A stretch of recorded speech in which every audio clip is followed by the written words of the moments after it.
Good morning students. ಈಗ 10th standard ನನ್ನ ಗೋಪಾಲ ಅನ್ನುವಂತಹ ಕುವೆಂಪುರವರು ಬರೆದಂತಹ ಒಂದು ನಾಟಕವನ್ನು ಏನು ಮಾಡೋಣ, ನಾನೀಗ ಟೀಚ್ ಮಾಡ್ತಾ ಇದ್ದೀನಿ ನಿಮಗೆ. ಕುವೆಂಪು ಅಂದ ತಕ್ಷಣವೇ ಸಾಕಷ್ಟು ಅವರನ್ನು ಇಂಗ್ಲೀಷಿನ ವರ್ಡ್ಸ್ವರ್ತ್ ಅಂತ ಕರೀತಾರೆ. ಜೊತೆಗೆ ಅಲ್ಲಿ ಅವರು ನಿಸರ್ಗದ ಕವಿ ಅಂತ ಕೂಡ ಕರೀತಾರೆ. ಮತ್ತೆ ಜ್ಞಾನಪೀಠ ಪ್ರಶಸ್ತಿ ವಿಜೇತ ಕವಿ ಕೂಡ ಇದ್ದಾರೆ. ಆದರೆ ಅವರು ಒಂದು ಬರೆದಿರುವಂತಹ ಈ ನನ್ನ ಗೋಪಾಲ ಅನ್ನುವಂತಹ ಒಂದು ನಾಟಕವನ್ನ ಈಗ ನಾನು ಟೀಚ್ ಮಾಡ್ತಾ ಇದ್ದೀನಿ. ಕುವೆಂಪುರವರ ಪರಿಚಯವನ್ನ ನಾವೀಗ ನೋಡೋಣ.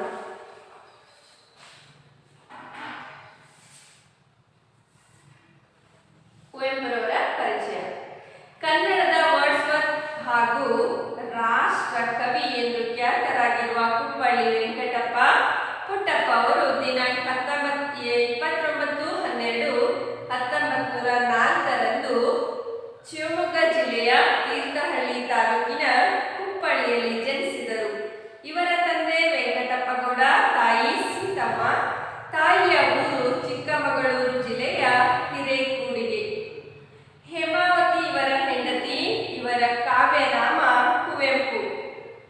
ಚಂದ್ರಮಂಚಕ್ಕೆ ಬಾಚೆಕೋರಿ, ನವಿಲು, ಪಕ್ಷಿಕಾಶಿ, ಕವನ ಸಂಕಲನ, ಬೆರಳಿಗೆ ಕೊರಳ್, ಸುದ್ರೂಪ, ಸೂತ್ರ ತಪಸ್ವಿ, ಜಲಗಾರ, ನಾಟಕಗಳು, ರಸೋವೈಷಃ, ವಿಭೂತಿ ಪೂಜೆ, ದ್ರೌಪದಿಯ ಸಿರಿಮುಡಿ, ವಿಮರ್ಶೆಗಳು, ನನ್ನ ದೇವರು ಮತ್ತು ಇತರ ಸಣ್ಣ ಕಥೆಗಳು, ಕಾನೂರು ಹೆಗ್ಗಡತಿ, ಮಲೆಗಳಲ್ಲಿ ಮದುಮಗಳು, ಕಾದಂಬರಿಗಳು, ಶ್ರೀರಾಮಾಯಣ ದರ್ಶನಂ, ಮಹಾಕಾವ್ಯ ಇವೇ ಮೊದಲಾದ 80 ಕೃತಿಗಳನ್ನು ಕುವೆಂಪು ಅವರು ರಚಿಸಿದ್ದಾರೆ. ಕುವೆಂಪು ಅವರು ಪದ್ಮಭೂಷಣ, 1958 ಕೇಂದ್ರ ಸಾಹಿತ್ಯ ಅಕಾಡೆಮಿ ಪ್ರಶಸ್ತಿ, ರಾಷ್ಟ್ರಕವಿ ಪ್ರಶಸ್ತಿ, ಜ್ಞಾನಪೀಠ ಪ್ರಶಸ್ತಿ, ಪಂಪ ಹಾಗೂ ಕರ್ನಾಟಕ ರತ್ನ ಪ್ರಶಸ್ತಿಗಳಿಂದ ಪುರಸ್ಕೃತರು. ಪ್ರಸ್ತುತ ನಾಟಕಾಂಶವನ್ನು ಅವರ ನನ್ನ ಗೋಪಾಲ ಕೃತಿಯಿಂದ ಆರಿಸಿಕೊಳ್ಳಲಾಗಿದೆ. ಇವರು ದಿನಾಂಕ 10/11/1994 ನಿಧನರಾದರು. ನೀವು ಬರಿಬೇಕಾದ್ರೆ ವಾಕ್ಯ ರೂಪದೊಳಗೆ ಕವಿ ಕಾವ್ಯ ಪರಿಚಯವನ್ನ ಬರಿಬೇಕು. ಓಕೆ. ಶ್ರೀರಾಮಾಯಣ ದರ್ಶನಂ ಕೃತಿಗೆ ಸಿಕ್ಕಿರುವಂತಹ ಜ್ಞಾನಪೀಠ ಪ್ರಶಸ್ತಿ, ಪಂಪ ಪ್ರಶಸ್ತಿ ಎರಡನ್ನ ಏನ್ ಮಾಡಬೇಕು, ಸರಿಯಾಗಿ ನೆನಪಿಡ್ಬೇಕು ಮಕ್ಕಳೇ. ಓಕೆ. ಈಗ ಇನ್ಮೇಲೆ ವಾಕ್ಯ ರೂಪದಲ್ಲಿ ಬರೆಯುವಂತಹ ಪದ್ಧತಿ ಇದರಲ್ಲಿ ಐತಿ. ಅದಕ್ಕೆ ಸಾಧ್ಯ ಆದಷ್ಟು ಸರಿಯಾಗಿ ನೋಡ್ಕೊಳ್ರಿ. ಪ್ರವೇಶ ನೋಡ್ರಿ. ಇಂಗ್ಲಿಷ್ ಸಾಹಿತ್ಯದ ಪ್ರಭಾವದಿಂದ ಹೊಸಗನ್ನಡ ಸಾಹಿತ್ಯದಲ್ಲಿ ಅನೇಕ ಪ್ರಕಾರದ ಕೃತಿಗಳು ಬಂದವು. ಸಣ್ಣ ಕಥೆ, ಕಾದಂಬರಿ, ಕವಿತೆ, ಕಥನ ಕಾವ್ಯ, ಪ್ರಬಂಧ, ಜೀವನ ಚರಿತ್ರೆ, ವ್ಯಕ್ತಿ ಚಿತ್ರಣ ಇವೇ ಮೊದಲಾದವುಗಳೊಂದಿಗೆ ನಾಟಕ ಪ್ರಕಾರವೂ ಒಂದಾಗಿದೆ. 18ನೇ ಶತಮಾನದಲ್ಲಿ ರಚಿತವಾದ ಸಿಂಗಾರಾರ್ಯರ ಮಿತ್ರವಿಂದ ಗೋವಿಂದವೇ ಮೊದಲ ಉಪಲಬ್ಧ ನಾಟಕ. ಮೊದಲ ನಾಟಕ ಯಾವುದು?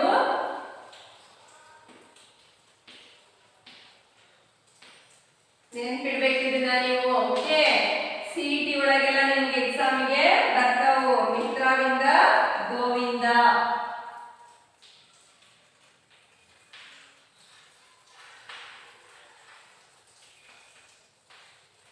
ಮಿತ್ರವಿಂದ ಗೋವಿಂದ ಅನ್ನುವಂಥದ್ದು ಮೊಟ್ಟ ಮೊದಲನೆಯ ನಾಟಕ.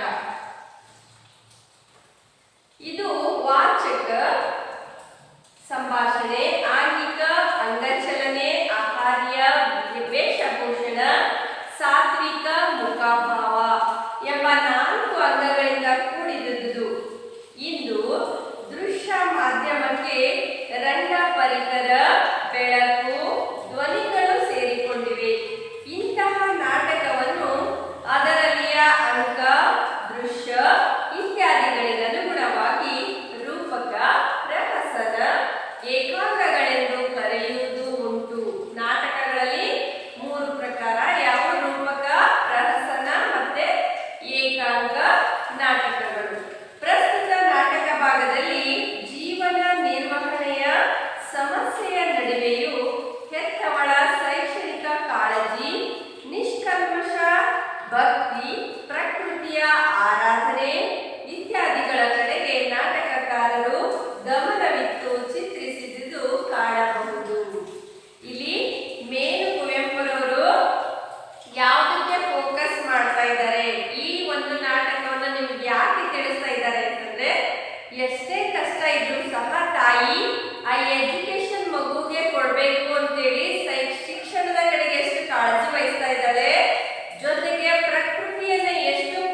ಹೇಳ್ತಾಳೆ, ಹೌದು ಮಗು, ಮಲಗಿದ್ದೆ ಎಂದು ಕರೆದೆ.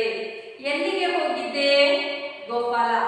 ಆಗಲೇ ಎದ್ದು ಸ್ನಾನ ಮಾಡಿ ನಿನಗೆ ಗೋಪಾಲನ ಪೂಜೆಗೆ ಬೇಕಾದ ಹೂಗಳನ್ನ ಕೊಯ್ಯಲೆಂದು ಬನಗಳಿಗೆ ಹೋಗಿದ್ದೆ. ನೋಡ್ರಿ ನೀವೆಲ್ಲ, ಅಮ್ಮ ಎದ್ದು ಪೂಜೆ ಮಾಡಿ ಅದು ದೇವ್ರ ಗಂಟೆ ಬಂದು ಎಬ್ಸಿದ್ರು ನೀವು ಹೇಳಲ್ಲ, ತಡಿ ಮಮ್ಮಿ ಇನ್ನೊಂದ ತಾಸು ಇನ್ನೊಂದು ಅರ್ಧ ತಾಸು ಅಂತೇಳಿ ಇನ್ನೂ ದೂಡ್ತಾನೆ ಇರ್ತೀರಿ. ಅಮ್ಮ ಎಬ್ಸೋದ್ಕಿಂತ ಮೊದಲೇ ಎದ್ದು ಸ್ನಾನ ಮಾಡಿ ಶುಚಿಯಾದ ಬಟ್ಟೆ ಹಾಕೊಂಡು ಮತ್ತೆ ಗಾರ್ಡನ್ ಹೋಗಿ ದೇವರಿಗೆ ಅಂತ ಹೂ ತಗೊಂಡ್ಬಂದು ಇಡ್ತಾ ಇದ್ದಾನೆ. ಯಾರು? ಗೋಪಾಲ. ಕೆಲವು ಸಲ ಯಾವುದೇ ಲೆಸನ್ ಅಲ್ಲಿ ಕೆಲವು ಕ್ವಾಲಿಟೀಸ್ ಅನ್ನ ಮಕ್ಕಳೇ ನೀವು ಏನ್ ಮಾಡ್ಬೇಕು, ಅವನ್ನೆಲ್ಲ ರೂಢಿಸ್ಕೋಬೇಕು. ಒಳ್ಳೆ ಕ್ವಾಲಿಟೀಸ್ ಅನ್ನ ಯಾಕೆ ನಾವು ಈ ಲೆಸನ್ ಮೂಲಕ ಹೇಳ್ತೀವಿ ಅಂತಂದ್ರೆ, ಇದುವರೆಗೂ ನೀವು ಏನೇ ಮಾಡಿರಿ ಇವಾಗಲಾದ್ರೂ ತಿಳ್ಕೊಂಡು ಜಲ್ದಿ ಎದ್ದು ನಿಮ್ಮ ಕೆಲಸ ಕಾರ್ಯಗಳನ್ನ ಮಾಡಬೇಕು. ತಾಯಿ, ಹೂ ಕೊಯ್ದೇನೋ ಗೋಪಾಲ? ಹೌದಮ್ಮ, ನೋಡಿಲಿ ಬುಟ್ಟಿಯಲ್ಲಿ ತೋರಿಸುತ್ತಾ. ಬನದಲ್ಲಿ ಏನಮ್ಮ ಸೊಗಸು, ಏನು ಆನಂದ, ಮಲ್ಲಿಗೆಯ ಹೂವು, ಕೇದಿಗೆಯ ಹೂವು, ಸಂಪಿಗೆಯ ಹೂವು, ಪರ್ವತ ಬಾಳೆಯ ಹೂವು, ಗೋರಂಟಿಯ ಹೂವು, ಏನಮ್ಮ ಸಾವಿರಾರು ಮಳೆ ಬಿಲ್ಲುಗಳು ಸೇರಿ ಕುಣಿದಂತೆ ತೋರುತ್ತಿತ್ತು. ಆಮೇಲೆ ಹಕ್ಕಿಗಳ ಇಂಪಾದ ಗಾನ, ತಂಗಾಳಿ, ಸೂರ್ಯದೇವನ ಹೊಂಬೆಳಕು, ಹಸುರಾದ ಚಿಗುರು ಹುಲ್ಲಿನ ಮೇಲೆ ಕೋಟ್ಯಾಂತರ ಹಿಮಮಣಿಗಳು ಮಿರುಗುವ ಲೀಲೆ, ಮನೆಗಿಂತ ಬನವೇ ಸೊಗಸಮ್ಮ ನೀನೊಬ್ಬಳಲ್ಲಿದ್ದರೆ. ನೋಡ್ರಿ ಮಕ್ಕಳೇ, ಆಕ್ಚುಲಿ ಪ್ರಕೃತಿ ಅನ್ನೋದೇ ಐತಿಯಲ್ಲ, ನಿಸರ್ಗದ ಮಡಿಲು ಅಂತ ಐತಿಯಲ್ಲ, ಅದು ಯಾವಾಗಲೂ ಕಣ್ಣಿಗೆ ಏನ್ ಮಾಡ್ತೈತಿ? ಆನಂದವನ್ನುಂಟು ಮಾಡ್ತೈತಿ. ಯಾಕೆಂತಂದ್ರೆ ಅದರ ಸೃಷ್ಟಿಕರ್ತ ಯಾರು? ದೇವ್ರು. ಇಡೀ ಸೃಷ್ಟಿಯನ್ನ ಅವನು ಏನ್ ಮಾಡ್ತಾನೆ? ಎಲ್ಲಾ ಒಂದು ಹೂವಿಗೂ ಬೇರೆ ಬೇರೆ ಬಣ್ಣಗಳಿರ್ತವು, ಎಲ್ಲಾ ಗಿಡಗಳ ರಚನೆ ಕೂಡ ಬೇರೆ ಬೇರೆ ಇರ್ತವು, ಎಲ್ಲಾ ಎಲೆಯ ರಚನೆ, ಎಲ್ಲಾ ಹಸಿರಿನ ರಚನೆ, ಎಲ್ಲಾ ವಿಧದಲ್ಲೂ ಕೂಡ ಏನಾಗಿರ್ತವು? ನಮ್ಗ ಬೇರೆ ಬೇರೆ ಬೇರೆ ವಿಧದಲ್ಲಿ ಗೋಚರ ಆಗ್ತಾ ಇರ್ತವು. ಆದ್ರೆ ಕಣ್ಣಿಗೆ ನೋಡೋದಕ್ಕೆ ಕೂಡ ಏನ್ ಸಿಗ್ತೈತಿ? ಮುದ ಸಿಗ್ತೈತಿ, ಆನಂದ ಸಿಗ್ತೈತಿ, ಜೊತೆಗೆ ಮನಸ್ಸಿಗೂ ಕೂಡ ಏನಾಗ್ತೈತಿ? ಸಂತೋಷ ಆಕೈತಿ. ಇಡೀ ಬನ ನೋಡಿದಾಗ ಏನಾಗ್ತಿತ್ತಂತೆ? ಸಾವಿರಾರು ಮಳೆ ಬಿಲ್ಲುಗಳು ಒಂದೇ ಸಲ ಬಂದು ಆ ಗಾರ್ಡನ್ ಅಲ್ಲಿ ಕುಣಿತಾ ಇದ್ದಾವೇನೋ ಅನ್ನೋ ತರ ಆ ಹೂಗಳು ಕಾಣಿಸ್ತಾ ಇದ್ವಂತೆ ಗೋಪಾಲನ್ಗೆ. ಆದ್ರೆ ಆ ಇಡೀ ವನದೊಳಗೆ ಅಮ್ಮನೂ ಸಹ ಒಬ್ರಿದ್ರು ಅಂದ್ರೆ ಆ ವನಕ್ಕೆ ಇನ್ನೂ ಏನ್ ಸಿಗ್ತೈತಿ ಅಂತೆ? ಸಾಕಷ್ಟು ಕಳೆ ಸಿಗ್ತೈತಿ ಅಂತೆ, ಸಾಕಷ್ಟು ಸೌಂದರ್ಯ ಹೆಚ್ಚುತ್ತಂತೆ. ಅದನ್ನ ಇಲ್ಲಿ ಗೋಪಾಲ ಏನ್ ಮಾಡ್ತಾನೆ? ಹೇಳ್ತಾನೆ. ಅಮ್ಮ ಅಂದ್ರೆ ಇಡೀ ಪ್ರಕೃತಿಯ ಒಂದು ಏನು ಆಗರ. ಇಡೀ ಪ್ರಕೃತಿ ನಮ್ಗೆ ಎಷ್ಟು ಖುಷಿ ಕೊಡುತ್ತೋ ಅಷ್ಟೇ ಖುಷಿಯನ್ನ ಅಮ್ಮ ಕೂಡ ನಮ್ಗೆ ಕೊಡ್ತಾರೆ ಅನ್ನೋದನ್ನ ಗೋಪಾಲ ಇಲ್ಲಿ ನಿಮ್ಗೆ ಏನ್ ಮಾಡ್ತಾನೆ? ತಿಳಿಸ್ತಾ ಇದ್ದಾನೆ. ಮುಂದಿನ ಭಾಗ ಮುಂದಿನ ಎರಡಲ್ಲಿ ನೋಡೋಣ ಮಕ್ಕಳೇ. ಅರ್ಥ ಆಗೈತಿ ಅನ್ಕೋತೀನಿ. ಇನ್ನೊಂದ್ಸಲ ಅದನ್ನ ಕುಂತು ಏನ್ ಮಾಡೋದು, ಸ್ವಲ್ಪ ಓದಿ.